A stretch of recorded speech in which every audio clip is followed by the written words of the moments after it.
Hey guys, this is by Maros podcast episode 001.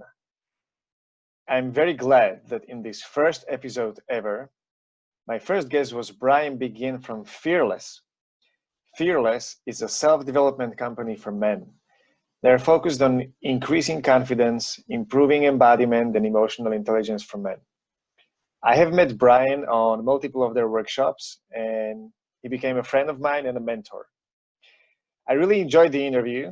We talked about multiple things ranging from Brian's story of how he overcame agoraphobia, which is fear of leaving the room, a massive social anxiety, all the way to becoming a confidence coach and starting a successful coaching company. We talked about guilt and the place of guilt in life and how it influences the decisions and how we think and feel. We talked about Brian's take on meditation. We talked about being in the head too much, being too analytical. And in the end, Brian talked about the dance between the masculine and the feminine and what he thinks about the toxic masculinity and this kind of culture, which we hear a lot from the media today. So, as I said, I really enjoyed this interview a lot and you guys can enjoy it too. So here you go. So I want to start with a broad question. You're a fearless coach. Basically, you started the company and you're the main coach. What does it mean for you in your own words? What does it mean for me? Well, originally, when I started this company, it was actually not even Fearless. It was Inner Confidence, the name of the company. I bought the URL Inner Confidence many years ago. Loved it. Used it for a business name. Started a business with it with an associate of mine. Ended up selling that business to him. He still has it today, Inner Confidence. And I sat there and thought for a long time, what's a good new business name if I want to start something new on my own? And it first was Fearless Dating, and I bought fearlessdating.net. And the reason I picked Fearless, and I really like that, I almost like that more than Inner Confidence, because it sparks this emotional response in men. Men, by nature, the masculine grows through challenge. Grows through facing fear, challenging fear, and becoming vulnerable in the midst of the fear, but staying strong and not needy in that vulnerability. And then that grows them and wakes them up to a new level of masculinity. And men need challenge today. We're missing it. So this idea of fearless isn't that really that you get over fear, that you change. It's more that you change your relationship to fear. So the fear starts to become interesting. It starts to become fun. It starts to become fascinating. You know, you can look at a roller coaster and say, I don't ever want to get on that. Or you could be the guy that's like, it's scary, but I can't wait to get on it. Or better example would be skydiving. You know, I want to jump out of that plane and I'm like, oh, it scares the shit out of me. I can't wait to do it. And there's that relationship to fear that you're building. That I'm going to become fearless in the face of my own fear. And that's an interesting way to put it. Fearless in the face of my own fear. And that grows you. And every time you get a little bigger, there'll be a new challenge, a new thing to be scared of. And when you look at somebody like Richard Branson, who's figuring out how to fly an airline in space, that's a whole new level of becoming fearless. You know, he's doing stuff that nobody's ever done before. And so that's how I view it. Is fearless isn't about necessarily getting rid of fear. It's about having a beautiful relationship to fear. And so I've loved that name ever since. Yeah, I really like that the oxymoron of it, that basically the fearless doesn't really exist, but it's a state where you're so closely related to your fear and you're so okay with facing it that to the outside it appears as if you didn't have it, or as if you were actually fearless. Beautifully put. Thank you. I love that description. I will be using that. It's when you have no more attachment or aversion to fear.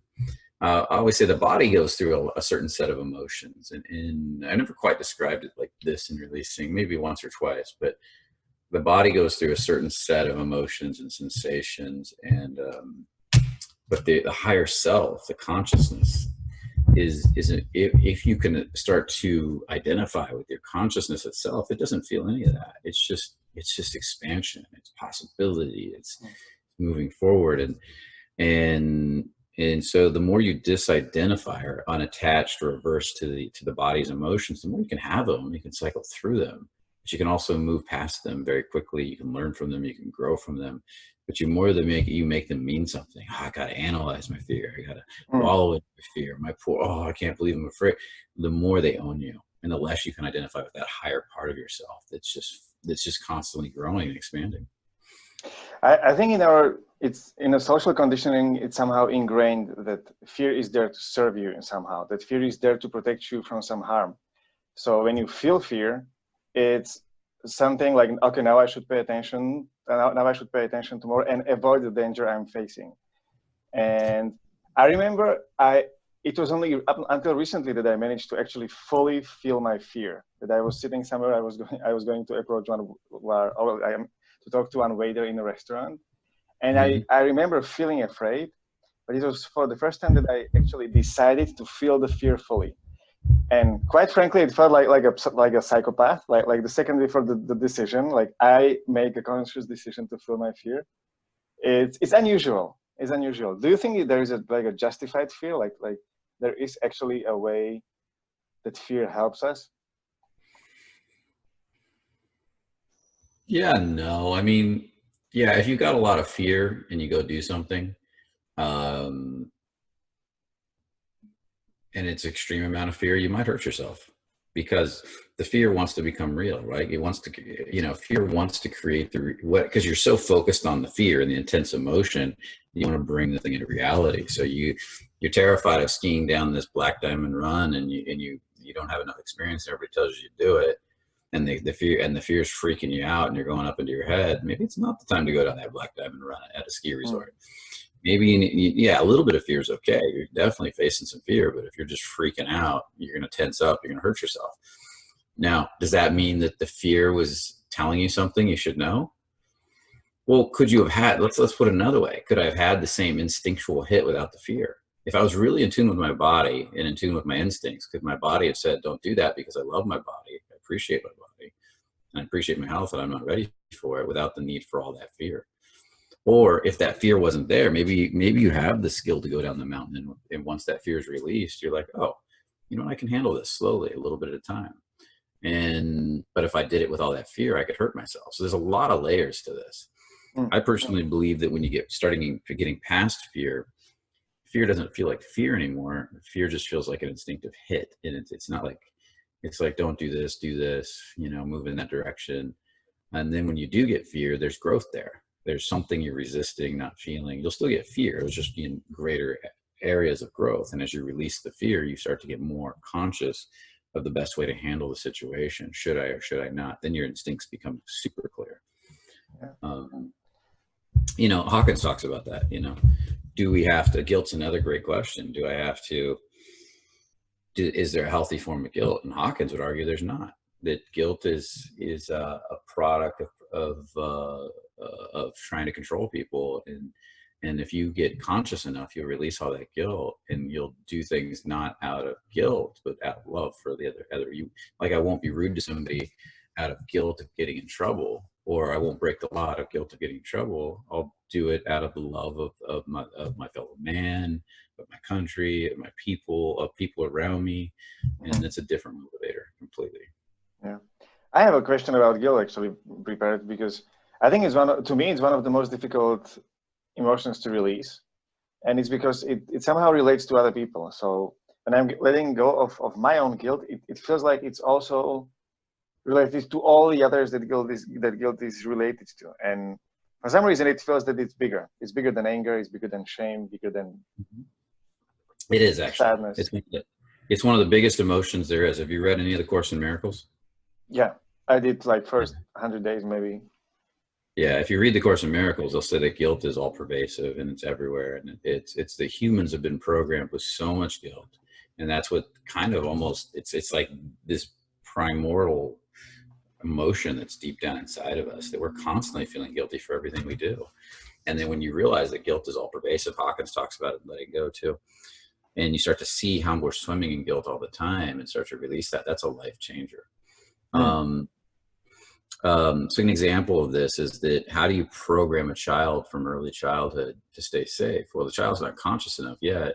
We say, don't, so the natural instinct is to use guilt. How does a church program you? How does the government program you? A good example is you're driving down the street and you're just relaxing, you're singing your music, you're not paying too close of attention to the speed, and then suddenly you see a cop.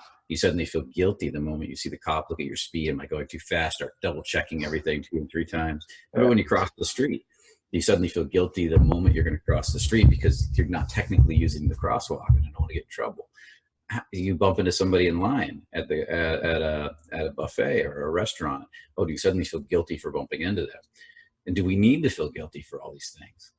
And again, it comes back to the same question I said earlier. Can you just, when you bump into somebody, apologize out of respect and love for the person, not out of guilt?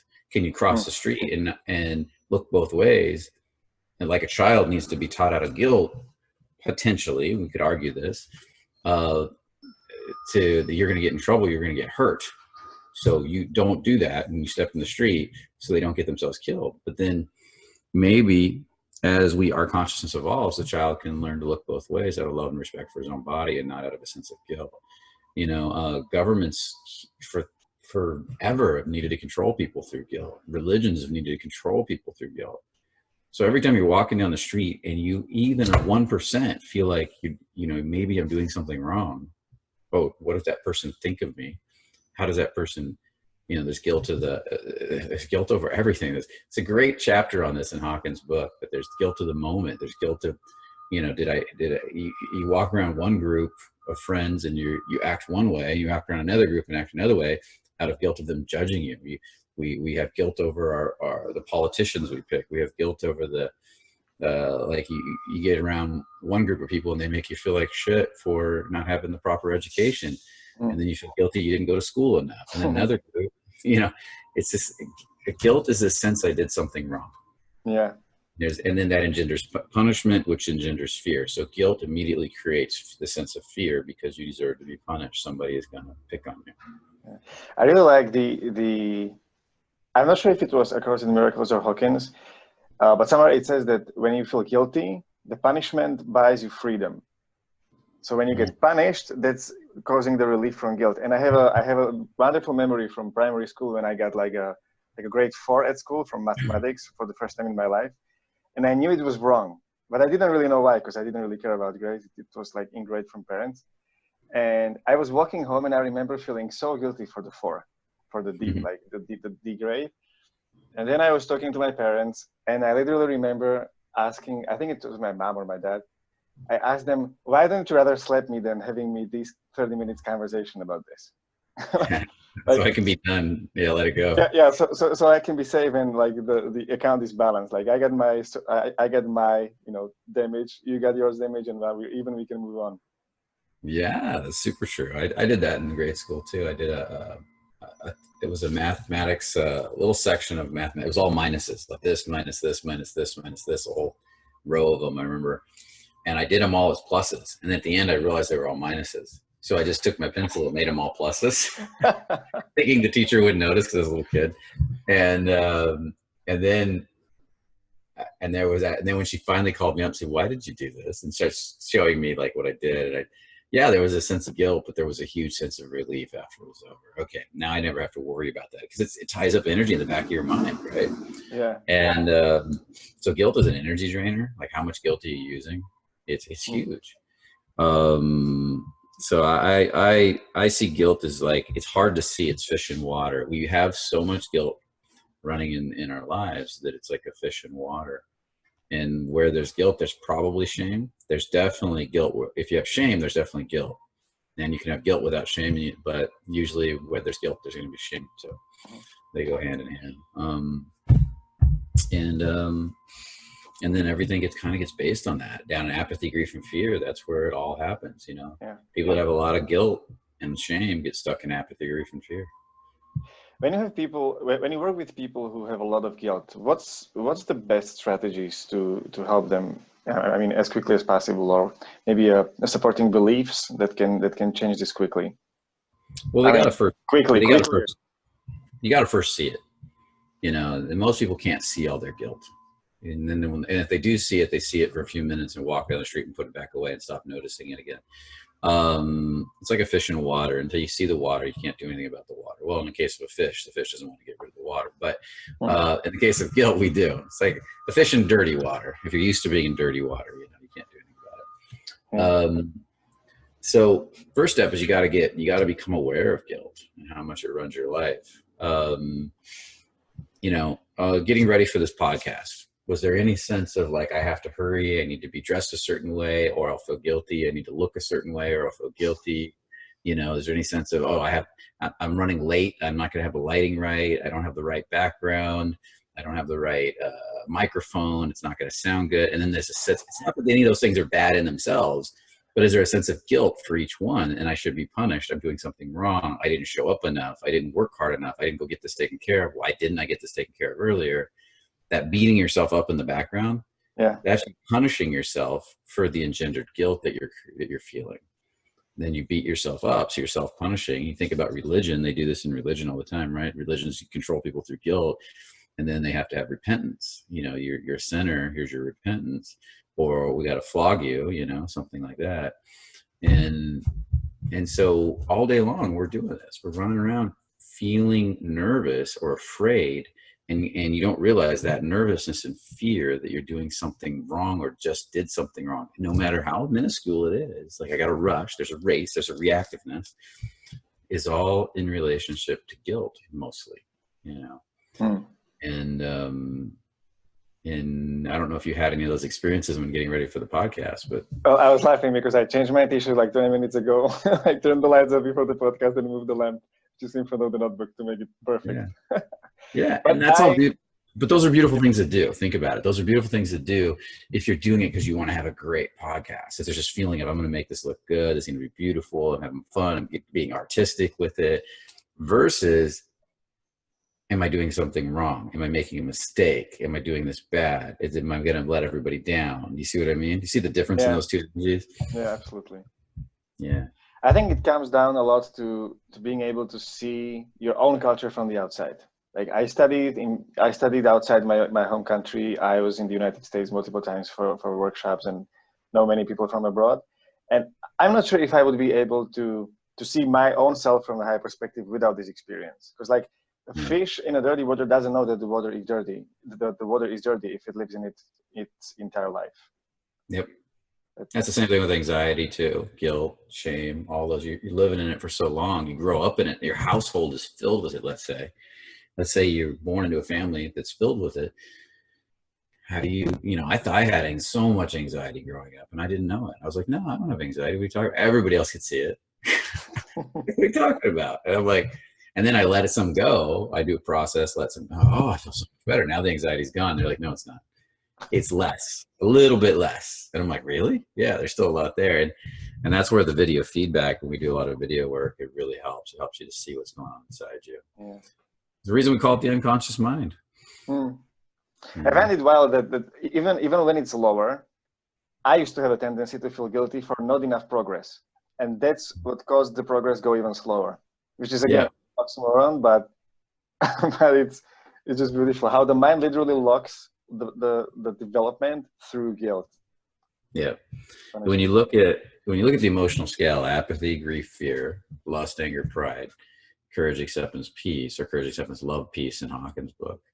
That's heaviest to lightest for anybody watching or listening to this podcast. The heaviest emotion is apathy. That's depression, sadness. It's more than sad, numbness, pointlessness. Grief is sadness, loneliness, hurt, then fear, and it goes up like that. The bulk of the planet, Hawkins and people like that would say, or Lester Levinson, who created releasing originally, would say the bulk of the planet lives down in apathy, grief, and fear, and has moments of being up in courage, love, acceptance, peace. Courage, acceptance, love, peace, and has these moments of these bouts. They come home and they spend time with their family, their dog, they watch TV, but they go, a good bulk of their day is down heavy, and then, but very few people, a small percentage of the planet lives primarily up in courage, acceptance, love, and peace, and just visits and has little bouts of going down into apathy, grief, fear, lust, anger, pride, but spends the bulk of the time up there. And that's what we all want to get to. We want to get to where we're living at the top of that scale. And it doesn't mean we don't experience the other stuff. We're not in it 80% of the time if you use the 80-20 rule. It's the other way around. We're up at the top 80% of the time. And that's what I shoot for. I've been shooting for in my life, and my life's getting better and better because of that. And I had to present that really quick, that whole scale. Usually I Yeah. break it all down for a while. So Yeah, I think it's very practical for those who listen to and weren't familiar with it. I'm curious about one thing. Like I was reading on the website that I know also you noticed. I mean, you mentioned that you had like a massive anxiety, but on the yeah, website it says that it was on the verge of agoraphobia, which is fear of going out of the room. yep. I'm That was curious. when I was young. Yeah. So how I know the story from the moment that this girl broke up with you, and then you started to dive deep into. But I'm Yeah, the curious. agoraphobia was way before that. So Yeah, I'm curious from what the development was from the point that you had this massive fear of social, connection, to being able to actually approach people and talk to a girl and actually find a girlfriend. that's an interesting question. Well, as a child, I was very, internal. I just didn't talk to a lot of people. I had a small group of friends. I hated going to school. I wanted to stay home all the time. I wanted to play Dungeons and Dragons with my friends. I didn't want to play with my computer. I didn't want to leave the house. And I was pretty much anti-social like that all through high school. Even in high school, I didn't want to go to any of the dances. I didn't want to go anywhere. I wanted to go back home. And I just thought, you're a kid. It's how I am. And when I was around a small select group of friends, I was pretty good. But for the most part, that's how I was. I'd say I was pretty depressed overall. And then in my 20s, I wanted to solve this problem. So I got rid of the computers, the Dungeons and Dragons and everything. Even around 18, I started to do that. And I started reading personal growth books in my early 20s like crazy, thinking I'd find the answer in one of these books. They would give me the technique that will change me. And I was looking for technique. I was a data collector, super analytical. I got to where I had a lot of data. And this is part of why I can do what I do today. I had so much data up here, but this wasn't changing. And so I'd help people who were farther along than me, let's say, would come to me, I had this problem. I say, I read this in a book, or I learned this. And that was great, man. That super helped me. Thanks. And they move on. I see their lives change. My life didn't change though. So, and the difference was they could implement what I was talking about because they weren't in the level of apathy, grief, and fear I was in. But I understood, I had a lot of data, so I'd share it with them. They would go implement it, and I'd be like, oh, that's great. I love doing that with people. But my life was still, I was more like the guy on the sidelines that could see things, but wasn't living it. And so I was still pretty antisocial even in my 20s. I didn't like to go out. I finally started forcing myself to go to bars and stuff like that, but I didn't talk to anybody hardly. I'd stay in the back. I would like my chest would pound out on my heart if I was going to even talk. Or if a girl came over and talked to me, I'd freak out. Like I'd end up leaving most nights depressed and sad because I just couldn't get past the barrier. I didn't understand what it was. So when I finally got committed, I had quit. I went through hypnosis school. That helped me a lot. I spent a year training in that, did a lot of, and through that really opened me up some because I was starting to learn to feel my body more. And that's when the first experience of learning to feel my body happened, through a lot of the hypnosis. And I started to become more social just through that, not dating wise, but just with people. I started to talk to more people. I started to present. I started to work with people. I was terrified most of the time, but I was pushing myself now. Just a little bit more. And I was in a controlled environment that was really good for pushing myself.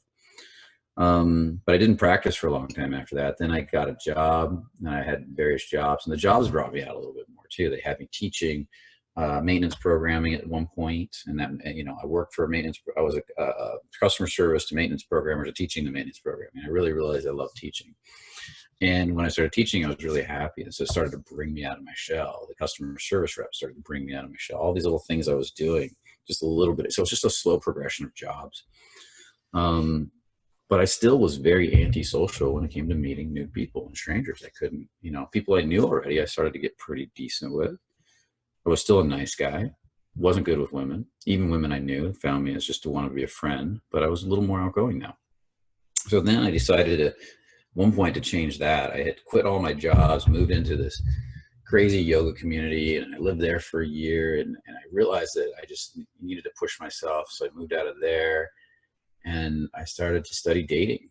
I said, what can I do? I started listening to David D'Angelo. He was popular at the time. I read The Game. I said, I got to change my life in this area. I'd already read a few dating books before that, Love Tactics and a few others, but kind of loosely,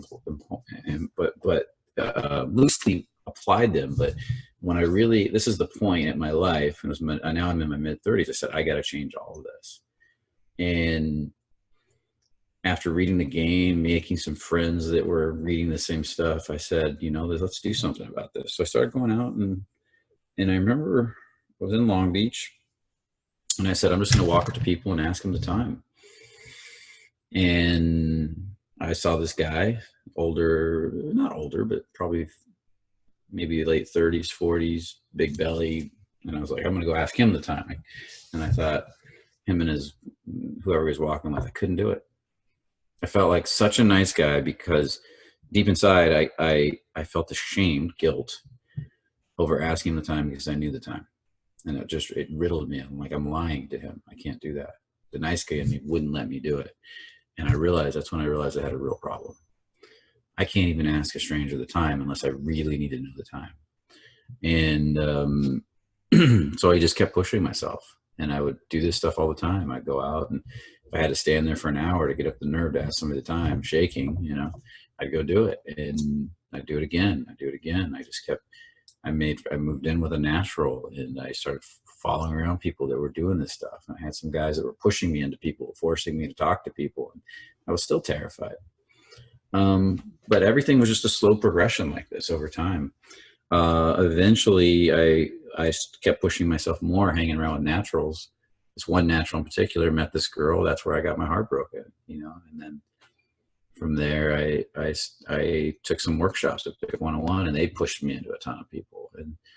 And I was still riddled with fear and guilt, but at least I was doing it now in the face of my fear and guilt. And it wasn't necessarily getting rid of my fear, but I was learning to push it down more and more. And so then I started using a lot of rock stars and energy drinks to stay pump myself, to go out to bars and do it, until I finally burned out from that, crashed, And then finally, a lot of changes happened when I started with one of my major teachers, Carl Wolf. He really helped with me with a lot of embodiment practices, learning to feel, learning to relate to my body. I started doing a lot of meditative practices. We started working with a lot of women, bringing them in to do eye gazing practices, and I started to get a lot more connected. Is that a Qigong teacher, or what kind of teacher was he? He just called himself there was no specific title. He didn't have any title. He had a school out of his house. He taught from. He called it a mystery school. We did a lot of energetic practices, movement practices, body-based embodiment practices, feeling, emotional embodiment. Mm-hmm. Tons of stuff. We did constant studies, discussions. We watched each other on video like all the time, and then broke down how we perceived each other. We looked at our subcommunication. We looked at how we were telling people to treat us. This went on for 4 years. I had a massive shift in my life. And it was a lot of teachings in there. I can't say there was any one type, but it became the basis of everything I do today, and why I do what I do today. And then I continued to modify and shift it based on other things I had learned and knew. And I started to get it. I was like, oh, this is like spiritual stuff in a lot of ways, but it's more grounded, more practical, more day-to-day, more realistic, more in your body, more rooted. And I thought that's what a lot of the energetic work that I saw out there today was missing. Was that people weren't rooted and grounded, and they were all trying to open their hearts, and they weren't feeling. And this started to change my life. Success started to come in different areas. It started to get easier and easier.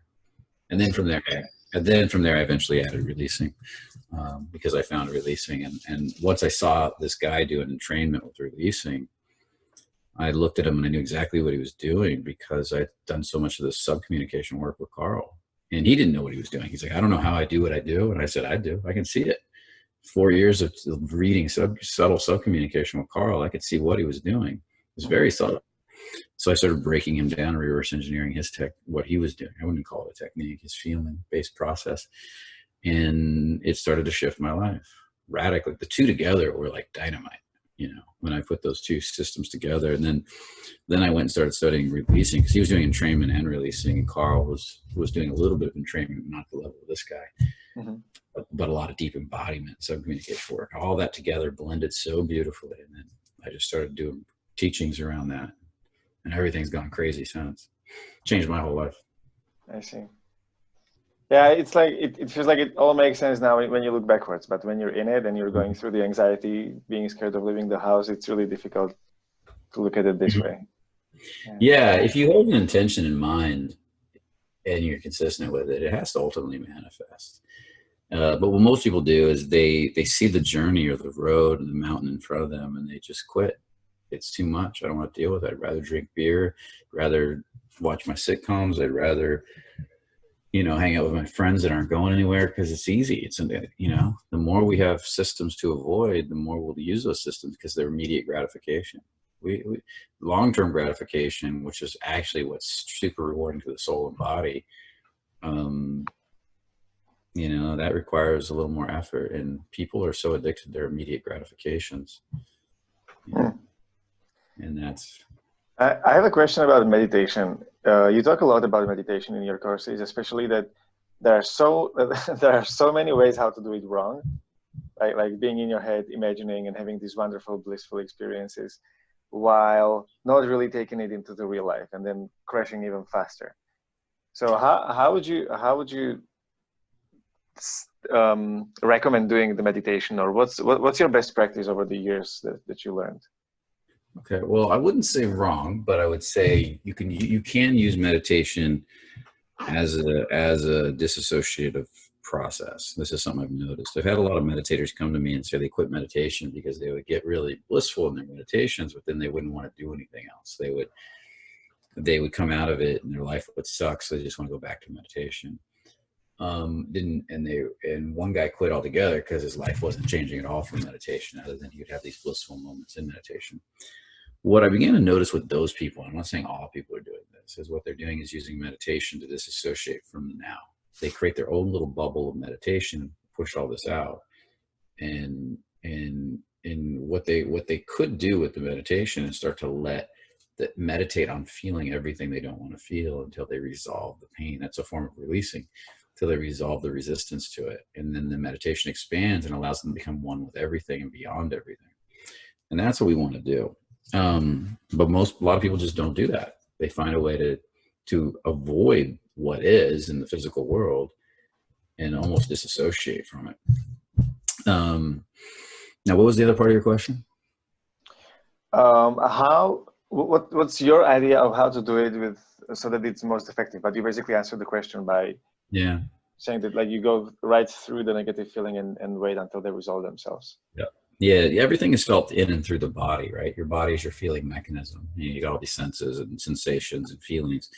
And so any place you're resisting, like if I meditated in a perfect, beautiful, like stream, and it's beautiful, or in my room where there's perfect music, and it's easy.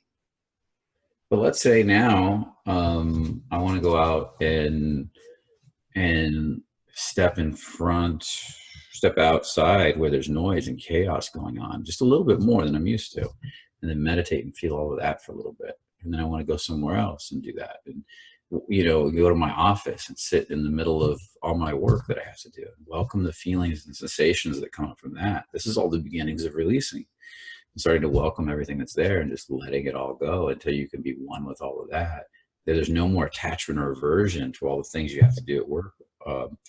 And there's no more resistance or push or pull or fight. You're getting the fight out of you with all these things you have to do. And so that's when you begin to integrate the process with places you're in resistance. And that's been why I've succeeded so much, is I've done that a lot.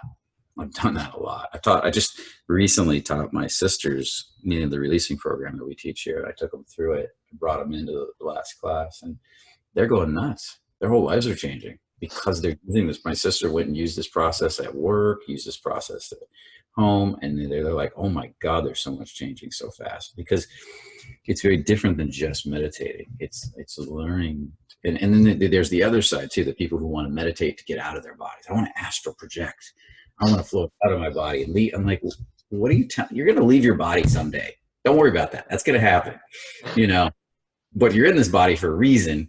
And, so everything in the reason is in and through the body, not leaving the body early. It's great if you want to astral project a little bit to get a sense that there's more than just this physical body. But, wherever your stored traumas, this is what we talk about by embodiment. The whole body stores emotions and feelings, and releasing all that stored emotion and feeling through the whole body then allows everything to flow in and through the body. The body's not you ultimately. The only way you're going to truly know that is by going deep into the body and dissolving all the resistance to it until you can see in and through it and beyond it. Because you got kinks in it, like kinks in a hose, all kinked up. That's what the yogis are trying to do with all their postures and stuff. And so I see. Yeah, I think what helps me a lot recently with getting in my body and meditating this way is the Qigong classes. There's this guy who is teaching, and he's also teaching Tao and anatomy of the human body. So he literally tells you where are which organs and what's their function in the body and how it's related to the emotions. And there's a lot from the Chinese medicine, but I can feel the difference. Like when I meditate, like when I'm in my brain and like in the limbic system, and I know where it is, and I know what's its role. And Okay, good. That's my question: is can you, when they describe something to you, I know this is what I advise people. If you take a class like that and they start saying, "Well, this does this and this does this," and even me, I say that you feel this in the gut. What I'd recommend is take that with a grain of salt, and then start meditating and feeling and running energy on it, however you're doing it in Qigong, until you get a sense for yourself. Because it may be slightly different than what you're imagining, and if you just take what they say as dogmatically true, but if that's going to limit you. But if you throw out that label and you start exploring that part of your body for yourself, you'll see what they mean if they're accurate. And you'll learn a lot and get a real experience of that part of your body. So it sounds like you're already doing that, but I highly recommend people do that. And Qigong's fascinating to me. A few Qigong teachers I've seen around here all seem super analytical in their head, so I wouldn't learn Qigong from them because Qigong is obviously a highly feeling-based art. Unfortunately, a lot of people take what should be feeling-based arts and then either turn them into exercise, turn them into analytical processes. They lose the feeling, and then it's like it gets passed down from generation to generation, and then suddenly the original intent of all that depth of feeling is just gone. This is what I'm curious about. How do you explain to someone who is in their head their entire life feeling? How do you get the person who is deeply in their heads? How do you teach them to feel? Because it's the same thing again. Like a fish being in the dirty water the whole life doesn't know that the water is dirty. So like then there needs to be something to contrast it with. How do you do this in the beginning so that the person contrast? You just said it. Contrast. I'll pull up. First off, I'll speak more in feeling with them. I won't go meet them in their analytical place. Second of all, I'll pull up video clips of people in feeling and contrast to me to people way out of feeling and back and forth a bunch of times. And I'll have other people around that can see it, and so that the other people can say, I see this and this and this and this and this, and then they'll be like, what? And then eventually, if we keep doing that, they might they'll get a glimpse of something because they're in their head, and then they start to feel. Then we'll start doing movement practices and exploring the depth of feeling in a part of their body. And I'll find some part where we can get a little bit of feeling, 1%, 2%, 3%, like small amounts. Remember the 1% rule. And if we can get a tiny amount of feeling, then it can grow. And all we have to do is nurture that. It's like a little fire. I'm out in the woods and there's wind blowing and I need to start a fire, and I clink the two rocks or the flint or whatever, make a spark, and it's a little baby fire. That's the feeling. Once I've got that little baby fire, the key is to protect it and create a safe space for it. That's why we want the safe space when you're first starting, not the noisy, chaotic space, and nurture that flame along. But when it becomes big enough and strong enough, you don't need to protect it anymore. It's anchored now. And then you can go out and it can face, like, now I've got enough feeling. I can go out and practice my feeling in the world amongst noise and chaos and people. And I can keep deepening that level of feeling. And that's the next level. Yeah. And so, but that contrast piece is huge, and you got to start really, really, really. This is the other mistake I see workshops doing. I go to some of these workshops. I was at one where they were doing a lot of embodiment-based experiential exercise, but they were so bold and forward and huge on these people that people who didn't have a lot of feeling were forced to compensate by getting in their head and pushing really hard And I'm like, no, this guy needs to go really subtle for a little bit, really subtle exercises till he understands, or she, what feeling is, from the subtlety, the little here, a little there. And then when they get it, we want to amp like that baby fire. We want to amplify it and grow it. And then they can come back and do the bold exercises when they understand what they're working towards. But if we just start them with these bold experiences, then a lot of times they just learn to do it from their head. They wall off, push, push, push, push. They become pushers. Yeah. And even if they get results, then they're going to crash at a certain point because it was all like made from that push, and they're going to get the pull back.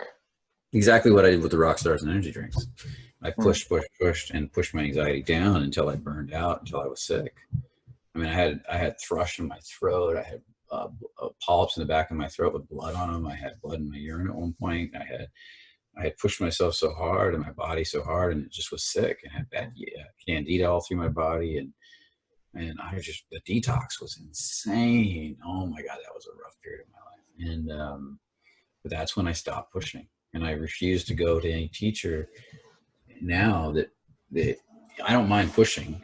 Like if I'm here, I want to push to here. I want to push to here. And if I got a strong base and I'm solid inside, then I can push quite a bit because I have the strong base. But when somebody is coming out of it, you don't want to push that much. They need the healing, they need the nurturing, they need the rest. You got to know where your student's at.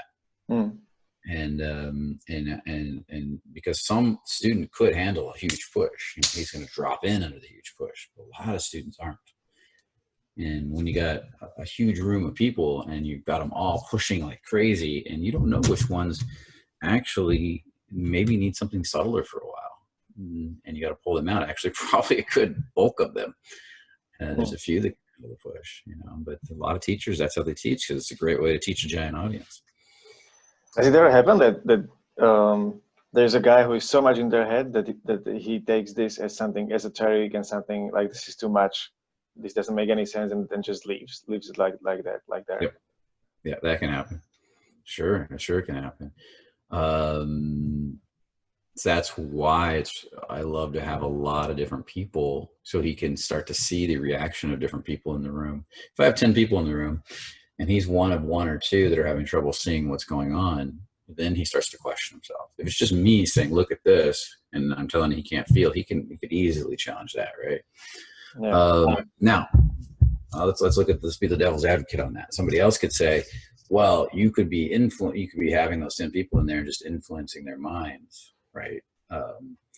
And making them believe something almost like a hypnotic trance. And that's possible too. That's why you got to explore it for a bit and see if it affects your life. Are you getting new results? Is your life changing? Is this person trying to be your guru? Or I don't believe in the guru thing. I'm not a guru. I model, I show. It's your job to implement. It's your job to change your life. I'll help you. I'll push you as long as you want to. When you're done, move on. I'm not your guru. I'm a teacher. And I'm not right or wrong. I even tell people when I show them something, I'm like, don't take it at 100%. Just try it on. Maybe it's 50% true. Maybe it's 75% true. Feel it out for you, but try it on for a while so at least you can learn from it. Yeah. And you can figure out what works and what doesn't. Don't just throw it out with the baby with the bathwater. As long as it's not going to hurt somebody. I don't want anybody to do anything that's going to hurt anybody else. And I'm not talking about like not making somebody emotionally sad because, you needed to end a relationship and you ended it. Yeah, that's real. That's something that we need to be good at. I'm talking about literally going out with the intent to hurt people, and that's not good. Or saying that my way is the only way. That's another, my way is not the only way. There's other great teachers out there. Yeah. And a lot of pride as well. Yeah. Like what you talked about before reminded me a quote from, I think it's Buddha, who said like don't believe anything I say unless it's proven by your own experience.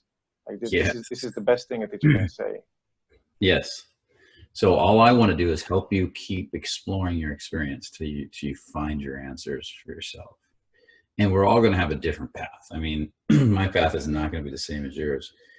The plus of my path is that I went through so much and went from so far away that I had to go through so many different directions. I see a lot of angles because I've had a lot of experience. That still doesn't mean your path is going to be the same as mine, or that you might not have you might need a teaching that's slightly different than anything I've even experienced so far.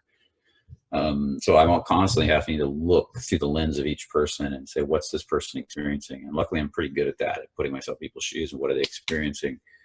So I can say, okay, let me try this with them. Let me try that to get them to understand.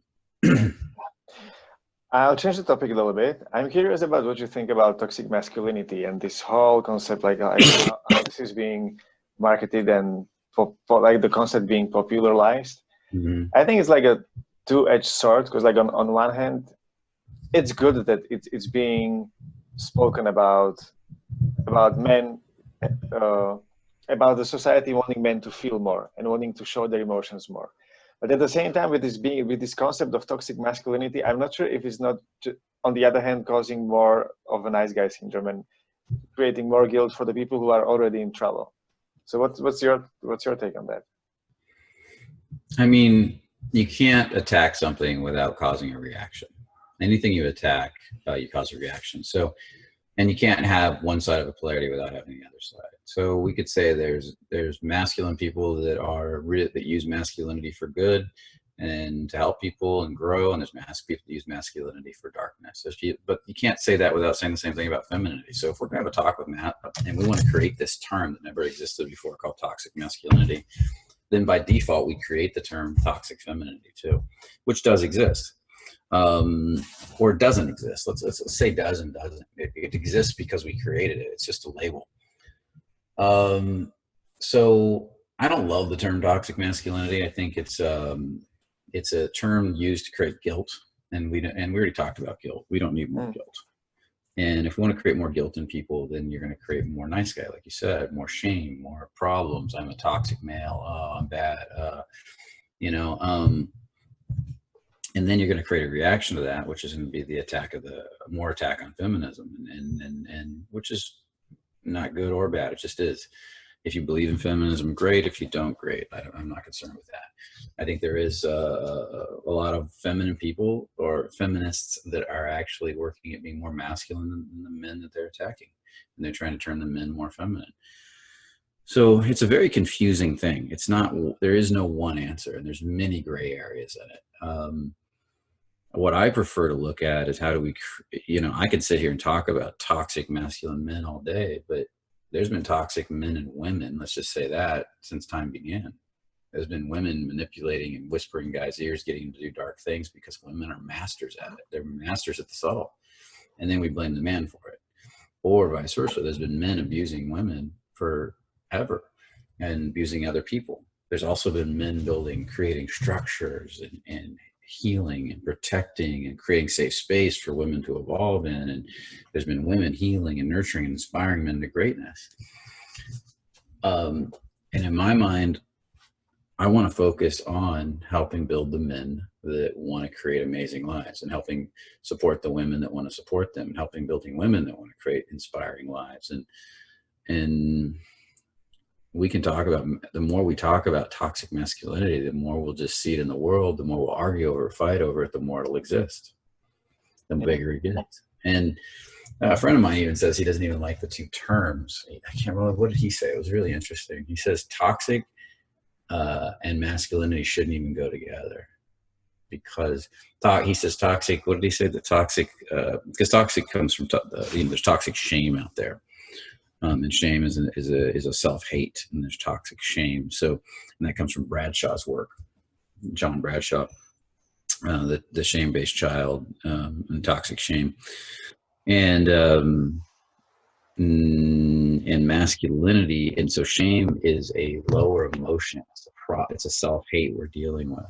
Masculinity is just masculinity. It's just masculinity, in my opinion, is this beautiful male, primarily male, could be, there's definitely masculinity and female energy that protects, grounds, provides. So in my opinion, and kind of when I'm looking at what he's saying you shouldn't even associate the word toxic with masculinity. You could have a man that's experiencing toxic shame and self-hate, that's then therefore using his masculinity for darkness. But toxic masculinity, the word being created in and of itself, is not healthy. And I don't think toxic femininity is great either. So even as I bring it up, I don't want it to become commonplace in languaging toxic femininity. So to me, it's a big messy soup. There's a Yeah. lot. We could debate this for hours on end, but what I don't want to do is debate it. What I want to do is focus on how do we create more healthy, masculine men? Why don't we create the term uh, uh, love, supportive masculinity, loving masculinity, healthy masculinity, and healthy femininity? And why don't we focus on what is it? What are those qualities, and how do we bring more of that out? And how do we reward more men that are out there being masculine, love them, appreciate them from this healthy perspective? Why don't we reward more women that are being healthy from a feminine perspective, where they're really nurturing and inspiring and not using their femininity to manipulate and take and control, and from a subversive way, and not using their masculinity to control. Because remember, feminine is really good at the subtle, and we both have both, and masculinity is really good at force. So subtle manipulation, seeing under the surface, playing with subtle emotions, and then masculinity playing with force and power. And these two energies can go at each other in opposition, or they can support each other with love. And that's what I want to focus more on. So I don't even want to really go down that road so much. So and then I'll give you one more example. If we look at a primitive time, look at a primitive world where you have the wild, let's say you have a wild jungle and a tribe living in it. The jungle's filled with things that could kill you. Do you want some really masculine people to be there to protect you? To build a nice safe space in the middle of that jungle, like almost like a boundary where you and the children and the elderly and everybody else can survive and thrive and actually be healthy. And let's say they cut out this safe space in the jungle, and then they start they go out into the danger to bring back food. They go out to bring back things that we need in the safe space to feed it, to keep, and then we build and we protect. And then what happens inside that safe space, the feminine then uses its subtle energies to nurture, inspire, and heal. So when the men come back, they're nurtured, they're healed to go back out and fight again. And then the women can tell the difference between all the different cries of a baby. It's like, this one means this means that. Two hunters come back from the hunt and they're disgruntled a little bit and they've been fighting. And they can feel the difference in their two vibrations because they're so good at these subtle energies, and they start to immediately go to work to bring them down. That's what they're doing. They're masters. They're in a weird sort of way, they're kind of the mystics. And this is another problem. We denounce the femininity as less than the masculine, and look at the power of that they're nurturing, they're healing, they're supporting. Their mystical kind of energy inspires the masculine to go back out and risk his life again the next day, to bring back food for the children, for the women, for the elderly, and to protect them again. And this cycle goes on and on and on. That's what we should be looking at. How do we bring more of that into the world? And if we got women that want to be more masculine and feminine, great. And they move into the masculine department. I want to be, and if we got men that want to be more feminine than masculine, that's great too. A lot of healers and shamans are feminine men. And they have a lot of feminine energy. I have a lot of feminine energy. And what we're going to experience as time goes on is that men and women are both going to become highly masculine and feminine, but we're going to, like a left or right hand, we're going to choose one side. Most men will choose masculine, most women will choose feminine, because that's what our bodies are built for. I really like how I really like what you said about like the necessity to focus on that thing that we want to nurture, because I think this is also, I heard this on Tony Robbins events, and he was saying, he says that the people's biggest addiction in the world is not drugs or alcohol or cocaine or anything, it's problems. People are addicted to their problems, and they are only like hyper focusing on their problems 24/7, and that's why they don't see anything other problems. So anytime like they solve one problem, because of that, they just find another one. Yep. Yeah, I call that problem oriented versus solution oriented. I have a teaching around that, and I say, you got ultimately to become successful, you have to become solution oriented. And people who are problem oriented see problem, and they like exactly what Tony Robbins said. They hyper focus on the problem, and they expand it into their world, and they spend hours. What am I going to do about this problem? How am I going to fix this problem? And that may become their world for a week, a month, a year, 5 years, 10 years, one problem. People who are solution oriented see the problem, go, oh, there's a problem. What's the solution? And they start focusing on what's the solution. what's the solution? How do I get to the next level? How do I get to the next? And the problem is just like, it's like, here's the problem, but they're actually focusing past it. And they're saying, yeah, there's a problem there. There's a solution over there and down my timeline. And I'm going to see that solution. I'm going to focus on that solution until it presents itself. Then they go to the next one, and they go through problems like they're nothing, like they're hurdles on them. You're running around a track and you're going over the hurdles, and there's just one hurdle after another. They don't, do you think the runners will sit and look at the hurdle and stare at the hurdle as they're running towards it saying, how do I get over it? No, they expect to get over it. They see the other side of it before they even jump. They're telling their body, you're going to land over there. And this hurdle is no big deal, and that's what they're doing. Yeah. Okay. Before we wrap up, I just wanted to tell you, I read the book, The Man Who Tapped the Secrets of the Universe. By the way, it took me a while to find it.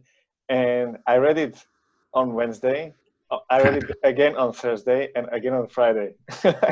Amazing book, huh? It's an amazing book. And on Saturday, I made notes in my own notebook from the book. I used to have a stack of them. There was a bookstore here in LA that sold them. It was a special type of bookstore, more spiritual. And I buy like 5 or 6 at a time. I just give them out to people. It's a small book. It's very easy to read, and it's just so inspiring, that book. Yeah. So. It's unbelievable. It's unbelievable how much one man can do and how simple he can put it. Like, talking about somebody that's solution oriented, right? Oh yeah, definitely. Yeah. And you read about his life. It's like, how do not more people know about this human being? Yeah, that's the crazy part. Yeah, Walter Russell's his name, by the way. Yeah. And the book is The Man Who Tapped the Secrets of the Universe. If you like that book, there's another book called The Man Who Talked to Flowers. Buy that one next. It's also a small read written by the same author, and it's all about George Washington Carver. And they lived around the same. Yeah. Walter Russell. They mentioned him in the beginning as someone who is a very high candidate for that guy that they were looking for in the book. Mm-hmm. Yeah, Carver was absolutely insane, and Russell was absolutely insane, and Russell was revered by Tesla. Tesla was one of his best friends and thought he was a genius. If Tesla thinks you're a genius, there's something going on there. Have you read the physics one, the universal one from? The universal one? No, I haven't read. I keep meaning to read that, but I have another one. I have the Cosmic Consciousness Manual, which I've read a lot of. I need to go through that again, but that's a $200 book from the foundation. There's a lot of his books I really want to get into, and they seem complex sometimes, but I don't think they really are. It's just, I got to put some time into them, into some of his deeper teachings that he wrote. But that one you're referring to, I should read that one. Divine Iliad, is that the one you're talking about? Sorry? The Divine Iliad, is that the one you're talking about? He has a book. One of his famous books is called. It's called The Universal One. It's the one about physics, when he kind of like merged the 4 big physics theories into one and put. No, I haven't read that one. The one I want to read is The Divine Iliad. That's one of his most famous books. Okay. And so, I should pick that up. What's coming up for? Yeah. Yeah, just so you know, he has a website called philosophy.org. It's dedicated to his work, philosophy.org, and it's a foundation that is dedicated to all of Walter Russell's teachings, and so you can find all his books and materials there. Okay, I'll check that out. Okay. What's coming up for Fearless? What's your plans? What's your personal plans? Your company plans? Where do you plan to take the company in the next year? We're growing a lot. We've got a lot of coaches that have been expanding with the company. That got a lot more workshops coming down the pike. So we're starting to move towards teaching women. Women's programs, so that'll be absolutely amazing. We're building a studio right now. We just rented another space over here at the Fearless headquarters, a second one. Going to be running a permanent video production space. We'll be doing podcasts and video interviews and discussions, and so regular program running out of all the time. Like a Fearless TV. Yeah, kind of. Yeah, I should see that URL is available. Nobody buy it. No, actually, I already checked. It's not available. But yeah, and so those are the 2 things that are coming down. I'm heavily getting involved in a lot of the marketing again, starting to look at everything. So we're moving in that direction big time. Fearless is becoming more and more of a company that's really teaching these principles around consciousness, manifestation, creating your own reality.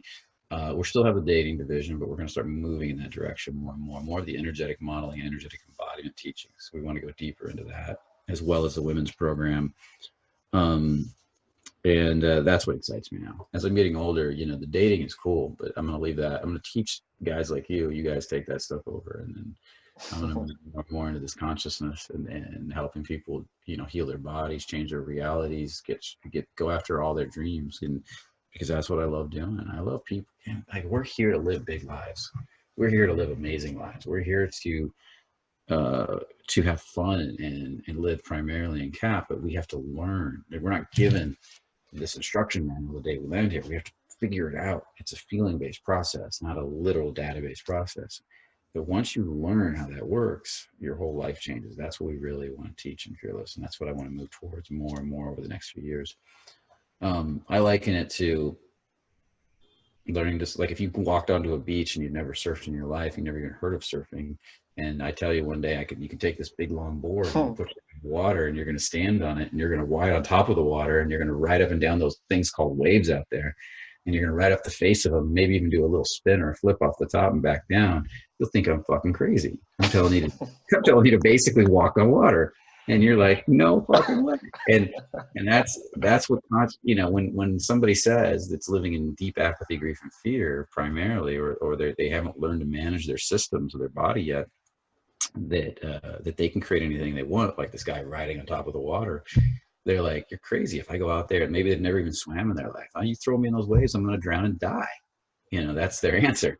And so you take them and you got to start small. They wade in a little bit of the whitewash, and then they learn to float, and they learn to float over the waves a little bit, and they get beat up a little bit, and they try different things, and they get smashed under the wave, tumbled, and taken a little water and spit it back out. And that's life. But in time, metaphor. Yeah. And in time, they learn to finally float over those waves. Eventually, they learn to body surf. Eventually, they learn to boogie board. Eventually, they get a surfboard out. And with time and real practice and embodiment, because you need that high level of embodiment, you need to feel your body completely to be an amazing surfer. You're doing the crazy stuff on the surfboard, like the professional surfers, you know, and that's the same as learning to manifest your own reality and having an amazing life. That's the process. My job is to shorten that process as much as humanly possible for people, to make it faster and easier. Thank you very much, Brian. Yeah, you're welcome. And yeah, I hope to have you again in my podcast, maybe in episode 100 and something, just a few months from now. I'll be 1 in 100 and something. Maybe I'll be 1 in 101. Who knows? 101. Okay. Yeah, we'll see. So enjoy the rest of 2019, and I hope to talk to you soon. That was great. Thank you. I appreciate it. Glad to be here, man. Thank you, Brian. Bye-bye. Bye.